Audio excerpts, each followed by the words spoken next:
سنگبنای ساختمان جدید ریاست مبارزه با حوادث طبیعی ولایت سمنگان در مساحت 364 متر مربع واقع شهرک جدید شهر ایبک از بودجه انکشافی اداره ملی آمادگی مبارزه با حوادث به هزینه 12,995,000 افغانی با حضور رئیس تدارکات اداره ملی آمادگی مبارزه با حوادث و مسئولان محلی سمنگان به زمین گذاشته شد.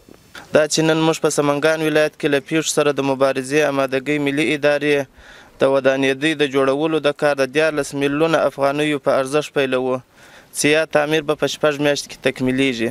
په دې سره به د خلکو خدمت دلته کیږي. در واقع سرمایه همگی مردم است.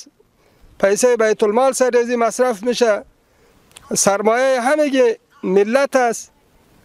یک آبادی یک آبادانی دیگه جور میشه و همچنان مردم علاقمندیش زیاد میشه. د امیرالمؤمنین صاحب د خوا څخه 15 ولایتونو لپاره تعمیرونه منظور سول. خوشبختانه چې دغه 15 ولایتونو د جملو څخه د سمنګان ولایت هم وو. دا به ان شاء الله په 6 میاشتو کې تکمیل شي او د مراجعینو ځای به معلوم شي، هغوی ته به مشخص شي او په وخت باندې خپل مرجع ته مراجعه کوي او د ریاست حوادث مشکل به حل شي او دا به د سمنګان د ولایت لپاره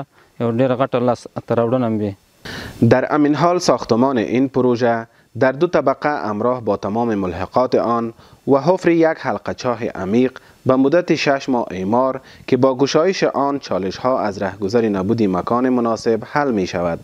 اداره مرکزی اداره ملی آمادگی مبارزه با حوادث تعمیر اداره ولایت سمنگان که در 2 منزل مای تاکوی است. تاکوی مکمل باعث گدام استفاده میشه، باعث مواد خوراکی و غیر خوراکی که میتونیم از خدای نخواسته کدام حادثه‌ای که در سمنگان رخ میده از نگاه سیلاب، برفکوچ و زلزله چیزی که است دازی ما مواد از اون ساحه اکمالات میکنیم به مردم متضررین ما مواد میرسونیم. ولی به فضل خداوند با اعمار شدن اینی تعمیر از این مشکلات ما خلاص میشیم از کوچکشی‌ها. چی اقتصادی داره هم ساله در حدود 4-5 لک کرایه حولی ما میدادیم به حولی‌های مردم.